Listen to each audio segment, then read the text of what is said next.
Hi guys, எப்படி இருக்கீங்க? Sorry for late video. எனக்கு சிக்கன் பாக்ஸ் வந்துருச்சு, அதனால தான் ப்ராப்பராக வீடியோ அப்லோட் பண்ண முடியல. ஓகே, இன்றைக்கி வீடியோக்குள்ளே போகிறதுக்கு முன்னாடி என் சேனலை சப்ஸ்கிரைப் பண்ணிக்கோங்க, அப்போ தான் உங்களுக்கு நோட்டிஃபிகேஷனில் வரும். இன்றைக்கி ஜெல் எக்ஸ்டென்ஷன் தான் பார்க்க போகிறோம். கை கொடுங்க. இவங்க கையில் வந்து ஆல்ரெடி நெயில் பெயிண்ட் அப்ளை பண்ணியிருக்காங்க. இதை ரிமூவ் பண்ணிவிட்டு இது நார்மல் நெயில் பெயிண்ட் தான், ஓகேங்களா? இதை நார்மல் நெயில் பெயிண்ட்க்கு அசிட்டோன் வச்சு ரிமூவ் பண்ணாலே போயிடும். இதை ரிமூவ் பண்ணிவிட்டு உங்களுக்கு நான் காமிக்கிறேன். பாருங்கள், இவங்களுக்கு நெயில் பெயிண்ட் ரிமூவ் பண்ணிவிட்டு ட்ரை மெனிக்யூர் பண்ணிட்டேன். நெயில் ஆர்ட்டோட ஃபஸ்ட்டு ஸ்டெப் வந்துட்டு ட்ரை மெனிக்யூர் பண்ணணும். அது எப்படி பண்ணணும் அப்படின்னு ஆல்ரெடி வீடியோவில் போஸ்ட் பண்ணியிருக்கேன், எண்டு ஸ்க்ரீனில் தரேன். அந்த வீடியோ பார்த்துட்டு அதுக்கடுத்தது வந்து நெயில் டிப் எப்படி ஃபிக்ஸ் பண்ணணும் அப்படின்னு பாருங்கள். இதெல்லாமே நெயில் டிப், அதாவது ஃபேக் நெயில். இதை நம்ம ஃபிக்ஸ் பண்ணிட்டு தான் ஜெல் எக்ஸ்டென்ஷன் எப்படி பண்ணலான்னு பார்க்கலாம். இதில் பார்த்தீங்கன்னா நிறைய வகையான நெயில் எக்ஸ்டென்ஷன் இருக்குது.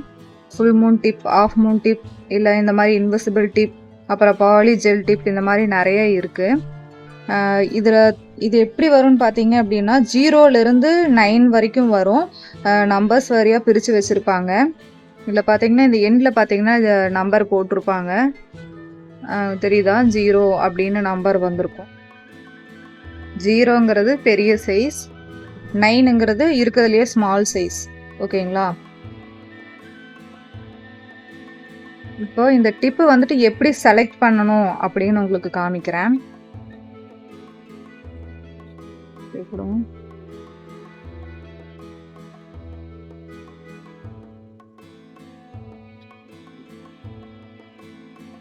இந்த டிப்பு எப்படி செலக்ட் பண்ணணும் அப்படின்னா பாருங்க, 0லேருந்து 9 வரைக்கும் டிப் இருக்குது. ரேண்டமாக ஏதாவது ஒரு டிப் எடுத்து வச்சிங்க அப்படின்னா அது சிறுசாவோ பெருசாவோ இருந்துச்சு அப்படின்னா நம்ம அதுக்கு தகுந்த மாதிரி அடுத்த நெக்ஸ்ட்டு சைஸ் எடுத்துக்கலாம். பாருங்கள், இந்த டிப்பில் இந்த எட்ஜில் பார்த்தீங்கன்னா சைஸ் போட்டிருப்பாங்க, தெரியுதுங்களா? 5 இந்த எட்ஜில் போட்டிருக்காங்க.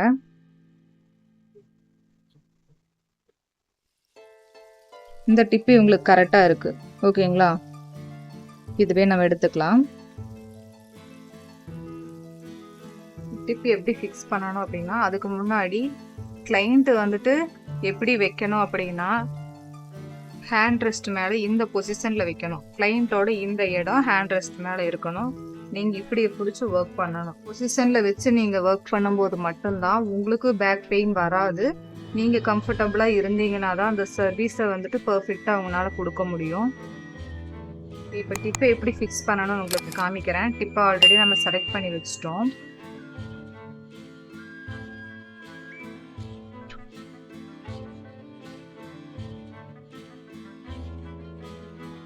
பாருங்க, ஆல்ரெடி நான் ட்ரை மெனிக்யூர் பண்ணி வச்சிருக்கேன்.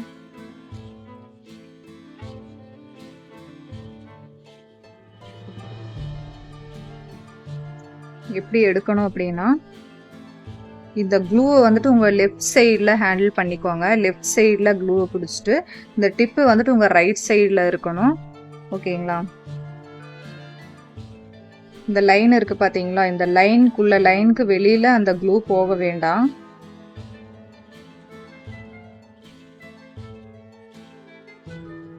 அப்புறம் இந்த கையிலையும் கொஞ்சம் க்ளூ அப்ளை பண்ணிக்கோங்க இந்த எண்டில்.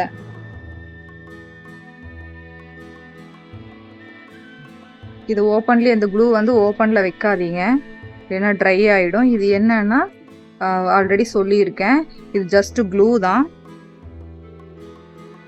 ஓகேங்க? இப்படி லைட்டாக ஒரு ஷேக் பண்ணிவிட்டு பாருங்கள், இந்த லைன் இருக்குது பார்த்தீங்களா? இந்த லைன் கரெக்டாக இப்படி வர மாதிரி ஃபிக்ஸ் பண்ணிக்கணும். இந்த எக்ஸ்ட்ரா இருக்கிற க்ளூலாம் வெளியில் வந்துருச்சு பார்த்தீங்களா? ஸோ அதனால் க்ளூ வந்துட்டு நீங்கள் கம்மி குவான்டிட்டியில் எடுத்து இந்த க்ளூ வந்து நீங்கள் கம்மி குவான்டிட்டியில் எடுத்து நீங்கள் ஃபிக்ஸ் பண்ணிங்கன்னா போதும். இது ஒரு 10 செகண்ட் இப்படியே ஹோல்ட் பண்ணிக்கோங்க.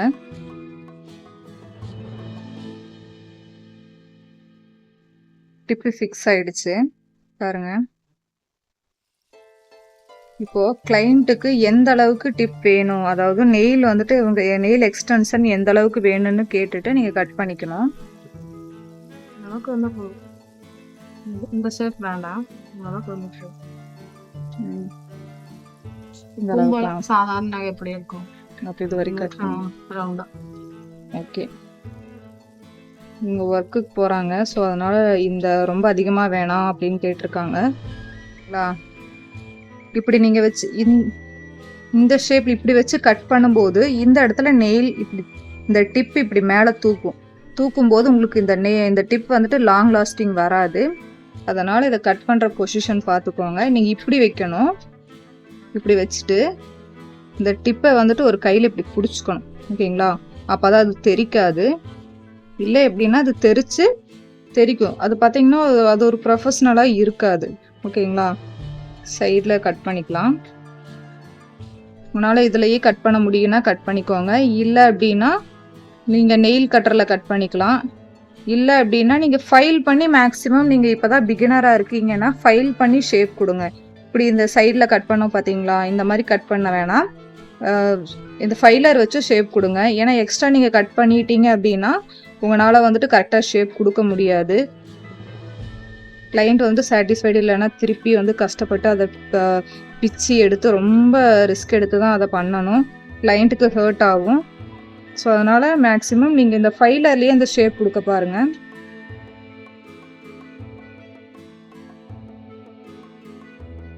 நீங்கள் இந்த இடத்துல ஃபைல் பண்ணும்போது இந்த ஸ்கின்னை இப்படி புஷ் பண்ணிட்டு இப்படி ஃபைல் பண்ணுங்க.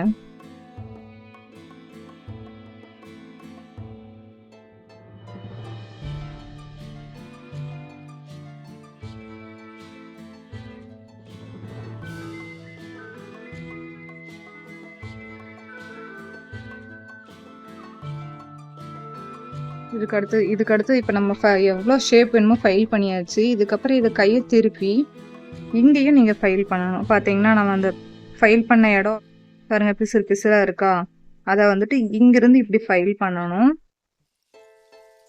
பாருங்கள், லைட்டாக ரொம்ப ப்ரெஸ் பண்ணி கொடுத்துடாதீங்க, கொடுத்தீங்கன்னா ஷேப் மாறிடும்.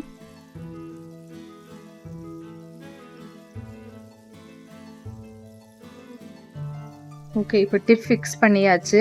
இப்போ எவ்வளோ உங்களுக்கு வேணும், எவ்வளோ லென்த்து வேணும்னு அதையும் நம்ம கட் பண்ணி ஃபைல் பண்ணிட்டோம். இதுக்கப்புறம் இந்த இடத்துல வந்துட்டு ஃபைல் பண்ணணும். சரிங்களா? இந்த இடத்துல பஃபிங் பண்ணணும். அது வந்து பஃபிங்னு சொல்லுவாங்க. இந்த எட்ஜில் வந்து பண்ணுறது ஃபைலிங். ஓகேங்களா? இப்படி பண்ணுறோம்ல, இது வந்து ஃபைலிங். இந்த இடத்துல பண்ணுறது பஃபிங். ஓகேங்களா? இப்போ இங்கே எப்படி பஃப் பண்ணணும் அப்படின்னா, இந்த நம்மளோட ஒரிஜினல் நெயிலும் நம்ம டிப்பும் நெயில் டிப், ஓகேங்களா, இது ரெண்டும் ஈவனாக இருக்கணும். நம்ம இப்படி நெயிலில் நீங்கள் பண்ணி பார்த்தீங்க அப்படின்னா அது தடுக்கும். அந்த மாதிரி தடுக்கக்கூடாது, ஈவனாக இருக்கணும். இந்த பஃபிங் வந்து இந்த மெஷின்லேயும் பஃப் பண்ணலாம். பட் இது போக போக நான் உங்களுக்கு அடுத்தடுத்த வீடியோவில் உங்களுக்கு நான் அப்லோட் பண்ணுறதா இருக்கும்போது நீங்கள் ஃபைலர் வச்சுட்டே பஃப் பண்ணிக்கோங்க.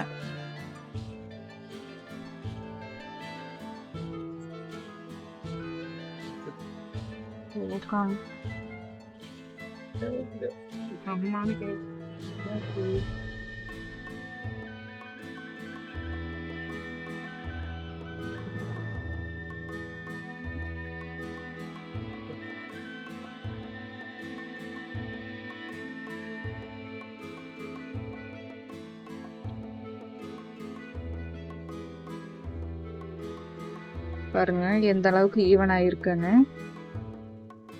இப்போ இந்த சைட்லையும் நீங்கள் பஃப் பண்ணி எடுக்கணும். ஓகேங்களா? இல்லைன்னா அது வந்துட்டு நம்ம ஒரிஜினல் நெயிலுக்கு அது டிஃப்ரெண்ட்டாக தெரியும். ஓகேங்களா?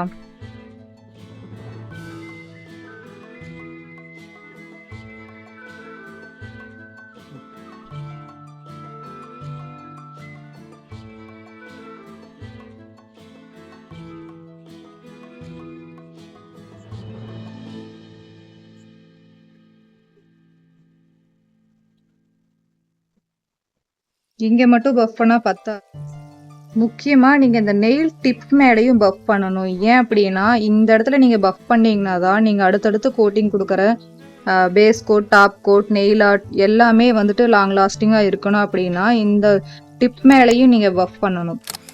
ஓகேங்களா?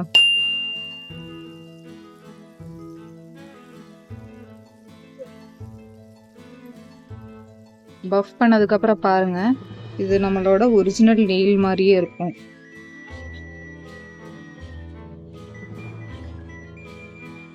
ஓகே, நெக்ஸ்ட்டு வந்து நம்ம ஜெல் எக்ஸ்டென்ஷன் பண்ண போகிறோம். ஓகேங்களா, இந்த ஜெல்லை வச்சுட்டு எப்படி எக்ஸ்டெண்ட், இது ரொம்ப லீக் ஆகிடுச்சு, அப்புறம் வச்சுருக்கேன். நீங்கள் இந்த ஜெல் வந்துட்டு வாங்கினதுக்கப்புறம் இந்த மாதிரி ஃபுல்லாக ஓப்பன் பண்ணாதீங்க. நான் என்னோடய மிஸ்டேக் என்ன அப்படின்னா, இதை ஃபுல்லாக ஓப்பன் பண்ணிட்டேன். அந்த மாதிரி நீங்கள் பண்ணாதீங்க. மட்டும் இந்த இடத்துல மட்டும் ஓப்பன் பண்ணி நீங்கள் யூஸ் பண்ணிக்கோங்க. இந்த மாதிரி ஃபுல்லாக ஓப்பன் பண்ணாதீங்க. அதுக்கு முன்னாடி நம்ம இது யூஸ் பண்ணுறதுக்கு முன்னாடி நம்ம சன்ஸ்க்ரீன் எடுத்துக்கணும். இது கம்பல்சரி. உங்களுக்கு என்னென்னா, இந்த மிஷினில் நம்ம யூவி மிஷின் இருக்குது பார்த்தீங்களா, இந்த மிஷின் வந்துட்டு ஆக்சுவலி இதில் என்ன வரும்னா யூவி ரேஸ். ஓகேங்களா, இந்த யூவி ரேஸ் வந்துட்டு நம்ம ஸ்கின்னை வந்துட்டு டேன் பண்ணிவிடும். அதனால் வந்துட்டு சன்ஸ்க்ரீன் யூஸ் பண்ணிக்கணும். இல்லை அப்படின்னா இதுக்காக க்ளவுஸ் இருக்குது, அந்த க்ளவுஸ் நீங்கள் யூஸ் பண்ணிக்கோங்க.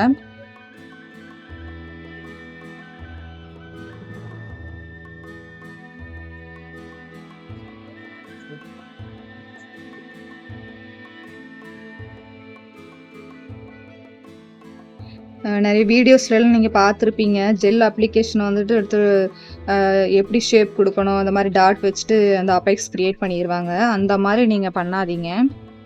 லைட்டாக ஒரு தின்னாக எடுத்துக்கோங்க. ஜெல் எடுத்துகிட்டு ஃபுல் நெயிலுக்கும் கேமராவுக்கு தெரியணுங்கிறதுக்காக மேலே வச்சு பண்ணுறேன். சும்மா ஒரு நெயில் பெயிண்ட் நம்ம அப்ளை பண்ணுவோம் இல்லையா, அந்த மாதிரி அப்ளிகேஷன் பண்ணிக்கோங்க. ஸ்ப்ரெட் ஆகும். நம்ம நெக்ஸ்ட் அப்ளை பண்ணும்போது, அபெக்ஸ் க்ரியேட் பண்ணும்போது ஈஸியாக ஸ்ப்ரெட் ஆகும். பாருங்கள், நான் ஜெல் எப்படி பாருங்க.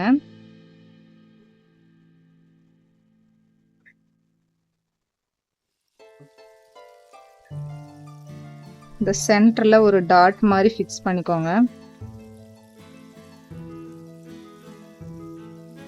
அதை வந்துட்டு லைட்டாக இப்படி புஷ் பண்ணி கியூட்டிக்கல் கிட்ட நீங்கள் அது கியூட்டிக்கல் கிட்ட டச் ஆகக்கூடாது.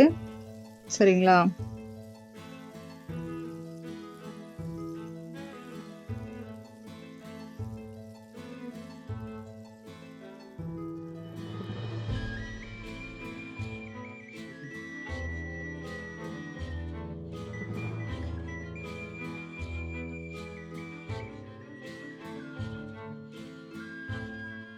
ரொம்ப அதிகமாக எடுத்து அப்ளிகேஷன் பண்ணிடாதீங்க. பண்ணிங்கன்னா திருப்பி நீங்கள் அதை பஃப் பண்ணி நீங்கள் தான் ரிமூவ் பண்ணணும்.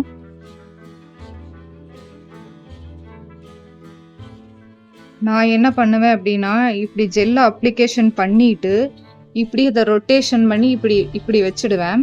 இப்படி வைக்கும்போது அந்த அபெக்ஸ் க்ரியேட் ஆகிடும். சரிங்களா, அது எந்த மாதிரி ஷேப் வரும் நான் உங்களுக்கு வந்ததுக்கப்புறம் காமிக்கிறேன்.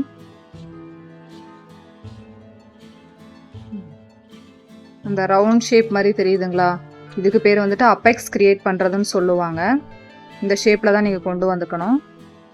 இப்போ இதை க்யூர் பண்ணிக்கலாம். சரிங்களா, இது செகண்ட் க்யூர் பண்ணணும். க்யூர் மிஷினில் க்யூர் பண்ணும்போது உங்களுக்கு லைட்டாக வந்துட்டு இந்த இடத்துல பெயின் ஆகிற மாதிரி இருக்கும். நெயில்லையும் இந்த இடத்துலையும் பெயின் ஆகிற மாதிரி இருக்கும். ஏன் அப்படி இருக்கும் அப்படின்னா, உங்கள் நெயில் ரொம்ப வீக்காக இருந்துச்சு அப்படின்னா அந்த மாதிரி பெயின் ஆகிற மாதிரி இருக்கும். இப்போ இதை க்யூர் பண்ணிட்டோம். இருந்தாலும் மேலே பார்த்தீங்கன்னா லைட்டாக வந்துட்டு அந்த பிசு பிசுன்னு இருக்கிற மாதிரி ஒரு ஃபீல் இருக்கும். அதுக்கு லைட்டாக வந்துட்டு எசிட்டோன் ஃப்ரீ எனாமல் எடுத்துட்டு இதை வைப் பண்ணி எடுத்துக்கோங்க. இப்போ அந்த மாதிரி இருக்காது.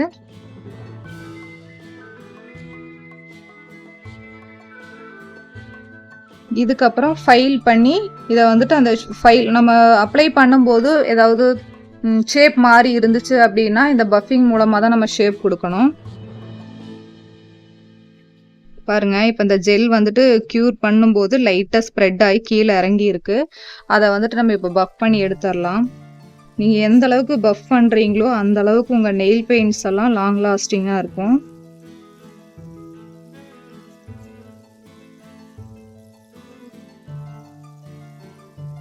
மறுபடியும் சொல்கிறேன், இந்த நெயில் சர்வீஸுங்கிறது ரொம்ப பேஷனாக ரொம்ப பொறுமையாக பண்ண வேண்டிய ஒரு சர்வீஸ். நீங்கள் இதை ஃபாஸ்ட்டாக பண்ணீங்க அப்படின்னா, இப்போ ஃபைலிங் வந்து ஃபாஸ்ட்டாக பண்ண அப்படின்னா இதை போய் லைட்டாக இந்த இடத்துல கிராச் பண்ணிவிடும். உங்களுக்கு கிளைண்ட்டுக்கு வந்துட்டு ஹர்ட் ஆகும், காயமாகும். ஸோ அதனால் நீங்கள் சர்வீஸை பொறுமையாக பண்ணுங்கள்.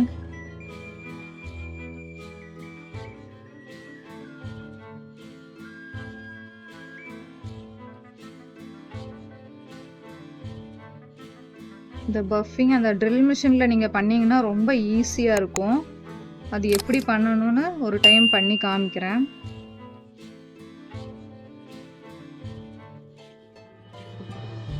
இதுதான் அந்த ட்ரில் மிஷின். இந்த மிஷினில் இந்த மாதிரி நிறைய டூல் கிட் இருக்கும். இது ஒவ்வொரு இடத்துல நம்ம யூஸ் பண்ணுவோம். அடுத்தடுத்த வீடியோவில் உங்களுக்கு இதெல்லாம் எப்படி யூஸ் பண்ணணும்னு உங்களுக்கு நான் காமிக்கிறேன்.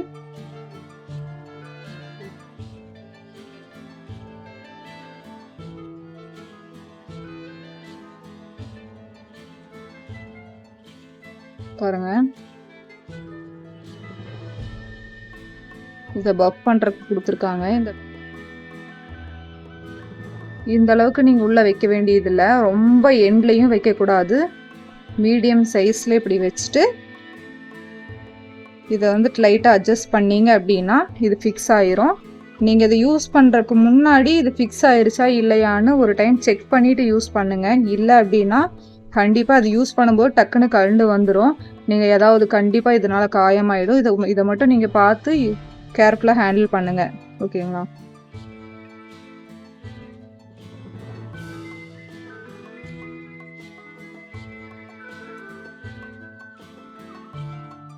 பாருங்க, நான் ஒரு 5ல் தான் வைக்கிறேன். இந்த ஸ்பீட்லேயே வச்சுட்டு பிகினர் யூஸ் பண்ணுங்க. அதுக்கப்புறம் நல்லா உங்களுக்கு எக்ஸ்பீரியன்ஸ் ஆயிடுச்சுன்னா நீங்கள் எந்த அளவுக்கு ஸ்பீடு வேணால் வச்சுக்கலாம். இப்போ நீங்கள் 5ல் வச்சு மட்டும் யூஸ் பண்ணால் போதும்.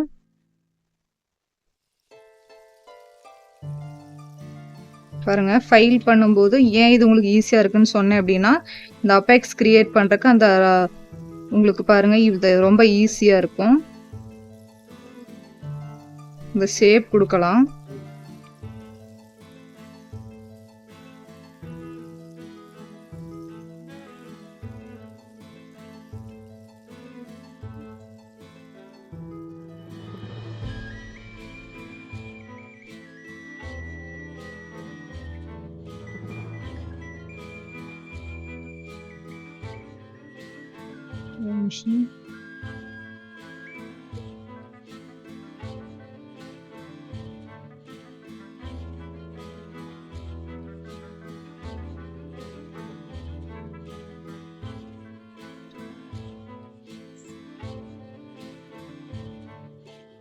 நான் என்ன பொசிஷனில் வச்சு யூஸ் பண்ணுறேன் பார்த்தீங்களா? இது எப்படி டீட்டெயிலாக இன்னொரு வீடியோவில் நான் சொல்கிறேன்.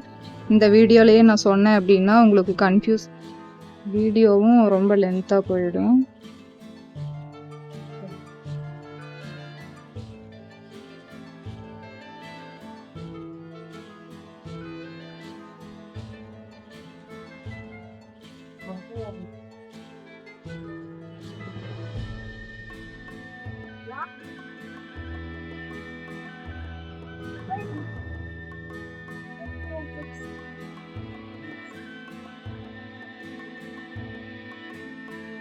ஓகே, இது ரிமூவ் பண்ணுறதுக்கு முன்னாடி நீங்கள் இதை ஆஃப் பண்ணிவிட்டு அதுக்கப்புறம் தான் நீங்கள் இதை ரிமூவ் பண்ணி எடுக்கணும். லைட்டாக அதை அட்ஜஸ்ட் பண்ணி இதை எடுத்துருங்க. அவ்வளோதான். இதுதான் ஜெல் எக்ஸ்டென்ஷன். இதுக்கப்புறம் பேஸ் கோட் கொடுக்கணும். பேஸ் கோட் கொடுத்ததுக்கப்புறம் நெயில் பெயிண்ட்ஸ் அப்ளை பண்ணி அதுக்கு உங்களுக்கு என்னென்ன நெயில் ஆர்ட் வேணுமோ பண்ணிவிட்டு அதுக்கு மேலே டாப் கோட் கொடுத்துக்கலாம். ஓகேங்களா? இன்னும் நெக்ஸ்ட் வீடியோவில் உங்களுக்கு அக்ரிலிக் பவுடர் வச்சு எப்படி எக்ஸ்டென்ஷன் பண்ணணும் அப்படின்னு உங்களுக்கு நான் வீடியோ போடுறேன். என் சேனலை சப்ஸ்கிரைப் பண்ணி சப்போர்ட் பண்ணுங்கள். அப்போ தான் நெக்ஸ்ட் வீடியோ போடுறதுக்கு எனக்கு மோட்டிவேஷனாக இருக்கும். தேங்க்யூ.